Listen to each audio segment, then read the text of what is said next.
Berarti jika memblokir salah satu akun nasabah tanpa alasan bisa Anda jalankan, bisa jadi kedepannya juga Anda bisa memblokir akun nasabah lain tanpa alasan yang pasti.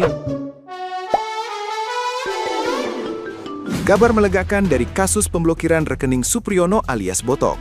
Polda Metro Jaya dan Bank Mandiri akhirnya sepakat memulihkan rekening tersebut pada Rabu 26 Agustus 2026. Dirskrimum Polda Metro Jaya Kombes Iman Imanuddin menjelaskan bahwa pihaknya telah melakukan klarifikasi dan memperoleh fakta hukum dari berbagai pihak terkait, sehingga penundaan transaksi pada rekening itu dapat dibuka kembali. Direktur Utama Bank Mandiri Ridiawan pun menegaskan pihaknya akan segera menindaklanjuti arahan tersebut dan mengaktifkan kembali rekening yang sebelumnya sempat dibekukan sesuai permintaan Komisi 3 DPR RI dan Kepolisian. Ketua Komisi 3 DPR RI, Habib Burokman berharap rekening itu bisa segera digunakan kembali oleh Botok, mengingat masyarakat Pati akan menggelar aksi demonstrasi di depan gedung DPR RI pada Kamis 27 Agustus 2026. Sebelumnya, rekening yang menampung donasi warga tersebut tidak dapat diakses sejak Jumat 21 Agustus lalu dengan saldo sekitar 80 juta rupiah saat diblokir. Koordinator AMPB Teguh Istianto mengaku pihaknya sempat tidak mendapat kejelasan soal alasan pemblokiran itu. Nah, gimana nih menurut netizen yang terhormat? Silakan berkomentar ya. Singkat saja, bisa blokir rekening aktivis, tapi tidak bisa blokir rekening koruptor dan judul itu bobrok namanya. Paham? Ternyata pemerintah se-anti kritik dan se-nggak mau ini masyarakatnya menyampaikan aspirasi. Sampai rekening orangnya diblokir, coba ya. Itu rekening orang ya, duit orang ngapain sampai disuruh blokir dari banknya. Ini juga bang aneh banget, menyalahgunakan kepercayaan nasabahnya. Harusnya bank itu netral, kagak ada urusannya sampai kayak begini-beginian. Itu duit di rekening orang, bukan duit korupsi cuy. Duit korupsi no, pejabat-pejabat yang korup itu rekeningnya yang diblokir, bukan punya masyarakat biasa yang diblokir, heran. Ini clear ya teman-teman ya, ini clear, no debat, pokoknya no debat, ini sudah clear. Jika rekening saja bisa diblokir, maka hilangnya akun-akun teman-teman, akun media sosial teman-teman yang menyuarakan RUU perampasan aset, itu sudah tidak perlu dipertanyakan lagi apa penyebabnya. Oke? Sudah clear ya? Siapapun yang berusaha melakukan tindakan pembungkaman wajib dihukum, wajib dipidana sesuai undang-undang. Yang jadi pertanyaan terus selama ini kalian juga sebenarnya bisa ngeblokir akun-akun bandar judol dong seharusnya. Tapi kenapa tidak dilakukan? Padahal dengan mudahnya tinggal menjentikan jari itu udah bisa kalian langsung blokir akun-akun bandar. Kenapa kalian malah sibuk mengurus dari salah satu akun nasabah yang hanya menggalang dana donasi untuk kegiatan sosial buat tanggal 27 besok? Berarti jika memblokir salah satu akun nasabah tanpa alasan bisa Anda jalankan, bisa jadi kedepannya juga Anda bisa memblokir akun nasabah lain tanpa alasan yang pasti yang berdasarkan hanya dari satu komando oknum saja. Mending menurut gua sekarang kalian balikin aja uang dari aktivis Pati ini.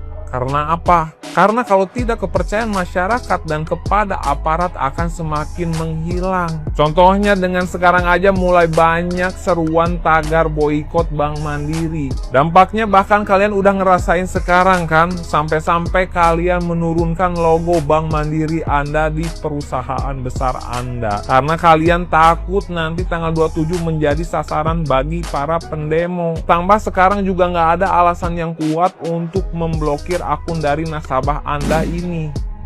Oke, gue user BCA dari awal ya. Sempet pakai Mandiri itu cuman berapa bulan ya, karena ada hal yang harus pakai Mandiri gitu loh. Nah, selama ini gue pakai BCA tuh nyaman-nyaman aja. Cuman kemarin sempet pakai Mandiri, gue pikir Livin itu UI UX-nya oke ya, bagus lah. Mungkin karena BCA-nya nggak upgrade nih M-Banking-nya. Menurut gue kalau M-Banking-nya BCA bisa upgrade, ini bakal keren banget ya. Kedua, karena swasta ya, gue lebih proper dan percaya ketika handling ada kesalahan, ada masalah sama uang kita, BCA itu langsung fast respon. Di samping satpamnya sangat ramah ya, gue nggak ngerti deh satpam BCA itu kenapa sangat ramah gitu. Ketiga, digit untuk nomor rekening itu simple. Jadi kita tuh kalau kadang kan harus nulis ulang, harus ketik ulang. Kalau misalkan ada pembayaran, ada invoice yang harus ke BCA ke rekening kita. BCA itu lebih simple, gue inget di di dalam kepala itu nggak akan salah lah. Kalau Mandiri kan 16 digit ya kemungkinan salahnya itu ada, sesimpel itu ya. Bayangkan uang itu adalah uang kalian sendiri, tapi tiba-tiba tidak bisa diambil.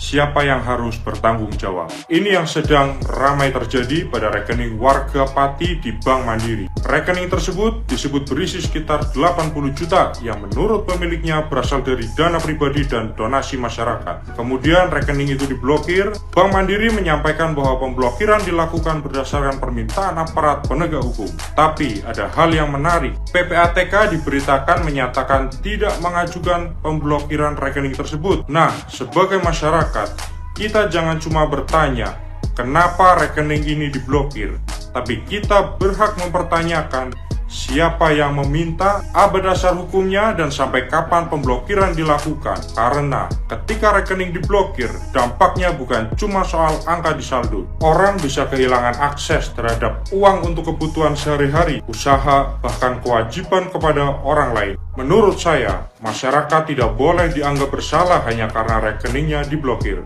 Kalau memang ada persoalan hukum, jelaskan dasar hukumnya. Jangan biarkan masyarakat hanya menerima akibatnya tanpa mengetahui alasannya. Lalu, kalau rekening kita sendiri yang mengalami hal seperti ini, harus bagaimana? Teman-teman, ada pertanyaan menarik kepada Cek Pasal. Apakah bank boleh memblokir rekening nasabahnya atas permintaan dari aparat? Nah, pasal 140 KUHP yang baru itu menjawab boleh. Pemblokiran dapat dilakukan oleh penyidik, penuntut umum, ataupun hakim. Tapi prosesnya tidak sederhana, harus ada izin daripada ketua pengadilan negeri. Yang mana permohonan izin tersebut haruslah memuat informasi mengenai alasan perlunya dilakukan suatu pemblokiran.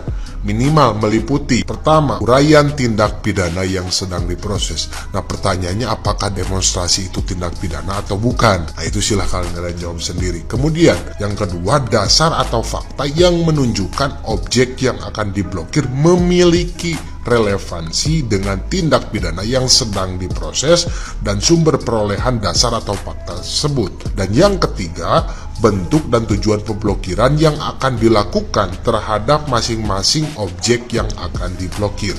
Bahkan walaupun dalam keadaan mendesak, pada prinsipnya tetap harus ada izin daripada ketua pengadilan. Nah, kalau dalam keadaan mendesak, izin tersebut dilakukan paling lama 2 kali 24 jam setelah pemblokiran itu dilakukan. Kita sendiri pun melihat bahwa tidak lama dari pemblokiran tersebut, saham Bank Mandiri itu cukup anjlok, sekitar 0,95% itu turun sahamnya. Karena apa? Karena mungkin nasabah merasa cemas. Jadi dalam hal ini bank tidak boleh semata-mata karena hanya ada permintaan dari aparat, maka bank melakukan pemblokiran. Kalau dilakukan secara sembarang, khawatirnya nasabah menjadi takut untuk menyimpan uangnya.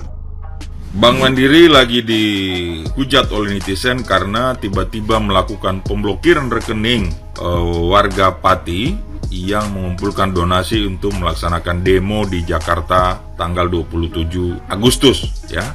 Hujatan netizen ini karena kenapa bisa begitu mudah bank melakukan pemblokiran rekening. Nah, menurut klarifikasi dari Bank Mandiri bahwa pemblokiran ini atas permintaan aparat hukum. Kalau begitu, coba kita lihat bagaimana sih aturan atau dasar hukum terkait dengan pemblokiran tersebut. Ini sebenarnya diatur dalam pasal 140 KUHP ya, bahwa pemblokiran itu bisa dimintakan oleh penyidik, penuntut umum atau hakim. Tetapi pemblokiran itu harus mendapatkan izin dari ketua pengadilan negeri. Jadi sekali lagi bahwa pemblokiran itu hanya bisa dilakukan atas izin ketua pengadilan negeri. Nah, dalam permohonan izin itu juga harus dijelaskan. Misalnya, apa uraian tindak pidana yang sedang diproses, kemudian dasar atau fakta yang menunjukkan bahwa objek yang diblokir itu memiliki relevansi dengan tindak pidana yang sedang diproses dan bagaimana bentuk dan tujuan pemblokiran. Ya, sehingga tidak ujuk-ujuk atau serta-merta seseorang bisa dimintakan untuk pemblokiran. Nah, saya pikir kalau untuk misalnya melakukan kegiatan demonstrasi itu kan bukan kegiatan pidana, ya, itu adalah hak setiap warga yang memang dilindungi dalam undang-undang, hak untuk menyampaikan pendapat. Sehingga bagaimana mungkin hak itu bisa dianggap sebagai sebuah tindak pidana. Nah, apakah pemblokiran ini bisa dilakukan tanpa izin Ketua Pengadilan Negeri? Nah, ini dalam ketentuan selanjutnya itu diatur bisa dalam keadaan mendesak, tapi di situ ada parameternya, mana keadaan mendesak tersebut. Yang pertama misalnya bahwa potensi dialihkannya harta kekayaan, kemudian adanya tindak pidana terkait tindak pidana informasi dan transaksi elektronik, dan terjadi pemufakatan untuk dalam tindak pidana, dan terakhir situasi berdasarkan penilaian penyidik. Nah, ini parameternya. Ini parameter yang terakhir ini, situasi berdasarkan penilaian penyidik, ini yang menurut saya ini bahaya ini, karena ini bisa menjadi penilaian subjektif, ya. Ini bisa menjadi penilaian subjektif sehingga penyidik bisa memintakan pemblokiran tersebut. Padahal itu kan tidak boleh seperti itu. Standarnya harus jelas bahwa untuk permintaan pemblokiran itu bukan cuma semata-mata berdasarkan penilaian penyidik, tapi memang ada sebuah tindak pidana yang terjadi dan sedang diproses. Dan walaupun misalnya ini bisa dilakukan pemblokiran tanpa perlu izin pengadilan, tapi ingat bahwa dalam ketentuan selanjutnya itu harus meminta izin kepada Ketua Pengadilan 2 kali 24 jam. Jadi misalnya tadi kalau dalam keadaan mendesak itu perlu dilakukan pemblokiran, itu tetap harus dimintakan izin paling lama 2 kali 24 jam. Dan kalau 2 kali 24 jam itu tidak keluar izin dari Ketua Pengadilan, maka pemblokiran itu harus dicabut, ya. Itu harus dicabut kalau tidak keluar izin Ketua Pengadilan. Nah, ini yang harus dijelaskan oleh penyidik maupun Bank Mandiri itu sendiri. Kalau dasar pemblokirannya tidak jelas, berarti pemblokiran itu harus dicabut segera.